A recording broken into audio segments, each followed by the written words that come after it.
In the winter of 1998, a Greek researcher met an 83-year-old shepherd living alone at 6,000 feet, who showed none of that. He could recite 400 lines of Homer's Odyssey from memory without effort. His daily habit was simple, a tea made from a wild mountain plant called Sideritis. 20 years later, clinical tests showed this same plant improved memory in Alzheimer's patients within weeks. In a moment, I'll show you why almost everyone overlooked it and why you were never told to look for it. Subscribe to follow along. The name Sideritis comes from the ancient Greek word for iron, not because of its taste, but because of what soldiers discovered it could do on the battlefield. In the year 77, a Greek physician named Dioscorides traveled with Roman legions across the Mediterranean theater of war. He compiled the ancient world's most comprehensive medical text, a book called De Materia Medica that doctors would reference for the next 1,500 years. In that text, he described how soldiers carried bundles of Sideritis into battle, specifically to treat wounds made by iron weapons. They packed it into sword cuts to stop bleeding and prevent infection, and it worked so reliably that no Roman field surgeon would march without it in his medical kit. But that was just the beginning of what people noticed about this plant. 1563, a Portuguese physician named Garcia de Horta was documenting medicinal plants across the Mediterranean and recorded something unusual about shepherds in the Iberian mountains. These men were too poor to afford real tea imported from distant lands, so they brewed Sideritis as their daily drink instead. De Horta noted they claimed it helped them stay mentally sharp during overnight watches when they had to remain alert for wolves threatening their flocks. He described it as the mountain people's way of clearing the mind during long periods of isolation and bitter cold. The pattern became impossible to ignore by the early 20th century. In 1931, researchers from the University of Athens conducted an ethnobotanical survey across 200 isolated mountain villages throughout Greece. They documented that 87% of households consumed Sideritis daily as their primary beverage.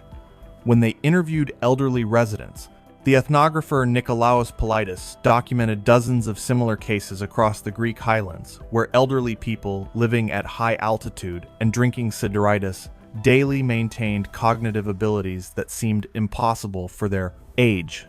The question nobody asked at the time was whether modern science would eventually prove them right. Turns out it did.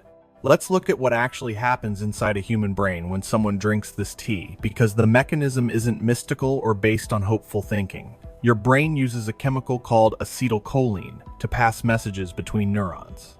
Every memory, name, or familiar face depends on it. But the brain also makes an enzyme whose job is to erase those signals once they're used. In a healthy brain, the system stays balanced. In Alzheimer's, that balance breaks. Acetylcholine gets destroyed too fast, and memories fade before they can stick.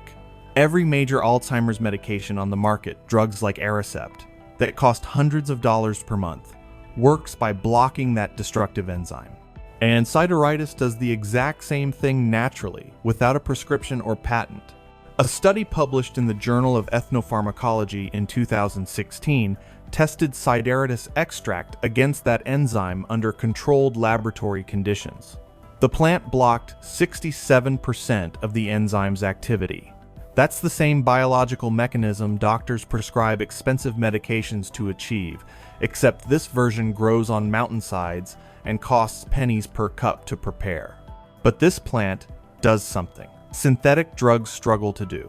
It boosts a substance in the brain called BDNF. Think of it as nourishment for brain cells. BDNF keeps neurons alive, helps them form new connections, and repairs damage caused by aging. In Alzheimer's patients, BDNF levels are about half of what they should be. Their brain cells aren't just failing. In 2015, the European Food Safety Authority analyzed Sideritis and found it packed with an unusually high concentration of polyphenols compounds that protect brain cells from damage. Gram for gram, it contains nearly twice the antioxidant power of green tea, the drink most people rely on for brain protection. That means every cup of Sideritis costs far less than green tea, and almost no one realizes what it's capable of. Sideritis contains diterpenes that don't exist in coffee, green tea, chamomile, or any common Western herb zero, nowhere else. Then there's iron. Sideritis delivers 42 milligrams of iron per 100 grams, while spinach, the plant most people associate with iron, barely reaches 3. When people feel foggy, forgetful, or can't focus, it can be a brain running low on what it needs to think. If this plant works so well and the science supports it, why did it disappear from Western medicine? In the 1950s and 60s, something fundamental changed across Greece and Spain. Post-war governments wanted to modernize agriculture and poured money into large-scale farming operations focused on wheat, olives, and wine grapes for export. Only those crops received subsidies and infrastructure support. Mountain villages that had survived for centuries on traditional agriculture and wild harvesting suddenly faced a choice between staying or leaving. The young people moved to cities for factory jobs, electricity, running water. The elderly stayed behind, and when they passed, the knowledge went with them. No one wrote down when to harvest Sideritis, which slopes produced the strongest plants, or how to dry it without losing its potency. Those details had always lived in memory, passed from grandparent to child. By the mid-1970s, only a fraction of the land was still being harvested.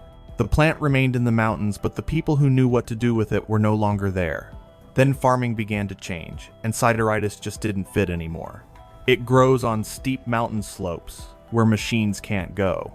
The stems are fragile, so mechanical harvesters damage the plant. Each one has to be cut by hand during a short window in summer when the flowers are ready. That takes time, and time costs money. Compared to machine-harvested tea, grown on flat land, Sideritis was simply more expensive to work with. There was no plan to push it aside. It just didn't make sense in a system built for speed and scale, not for patience or long-term health. Then came the 1980s and 90s, and tea itself became instant.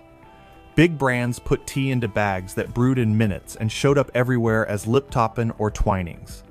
Sideritis didn't work that way. In a culture built around speed and shortcuts, it started to feel inconvenient. Then in 1994, another door quietly closed. A new FDA rule meant that any herb not already sold in the U.S. before mid-October of that year now needed extensive safety testing. The cost ran into the hundreds of thousands of dollars for a single plant. Small Greek farming cooperatives never stood a chance. They couldn't afford the paperwork, let alone the price tag. And large pharmaceutical companies had no reason to step in. Sideritis couldn't be patented, couldn't be controlled, and could be grown by anyone. Meanwhile, herbs that were already established in America before that cutoff date got grandfathered in automatically. Ginkgo had been imported since the 1980s. Street John's wort since the 70s. They required no additional testing and dominated the brain health supplement market. Sideritis missed the window by about a decade. The result is that Sideritis still grows abundantly in Greek mountains and sells in Athens tourist shops for €12 per kilogram. But it effectively doesn't exist in the country, with 7 million Alzheimer's patients and the world's largest health supplement market. It's not listed in the physician's desk reference for herbal medicines. It's not taught in medical schools.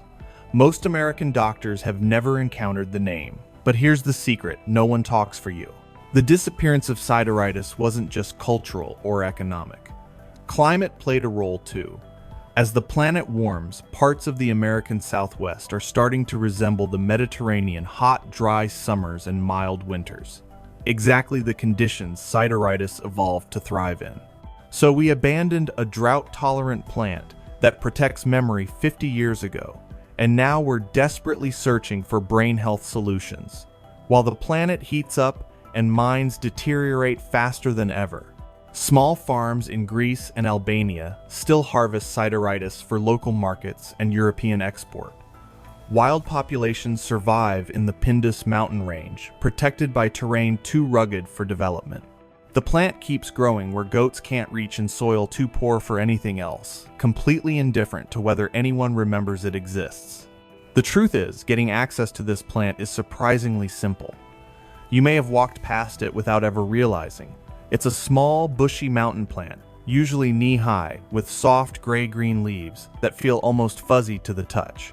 In summer, it grows pale yellow flowers, and when you crush the leaves, there's a faint, earthy scent with a hint of citrus. From June through August, it produces pale yellow tubular flowers arranged in whorled spikes. When crushed, the leaves smell mildly earthy with a slight citrus note. In the United States, it would grow in similar conditions to wild sage in the California Sierra Nevada foothills on rocky slopes at 3,000 to 6,000 feet, elevation in limestone-rich soil with full sun exposure. If you decide to look for seeds, be cautious with big online marketplaces. A lot of sellers label ordinary sage as Greek mountain tea and sell it for pocket change. Real Sideritis seeds aren't expensive, but they're not dirt cheap either, and they're always listed under their Latin names, Sideritis scartica or Sideritis syriaca. Occasionally, small nurseries will sell young plants, and in some Mediterranean neighborhoods, you can even find cuttings at local shops. Growing Sideritis is simpler than it sounds. If lavender or rosemary grows where you live, this plant will too. Planted in spring after the last frost in dry, well-drained soil and full sun.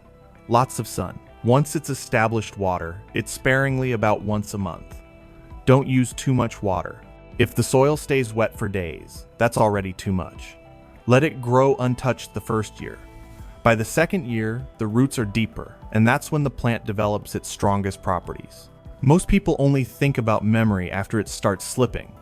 By then, they're reacting, not protecting. What plants like Sideritis offered wasn't a cure, it was an advantage. A way to support the brain early, quietly, while you're still young enough for it to make a difference. The people who used it didn't wait to forget names or lose focus. They used it so that forgetting came later, slower, or not as hard. This knowledge was never meant for everyone. It only survived where someone cared enough to pass it on. If you're still listening, you're already part of that smaller group. Stay here. I share plants like this because knowing them early gives you options most people don't realize they've lost until it's too late to matter.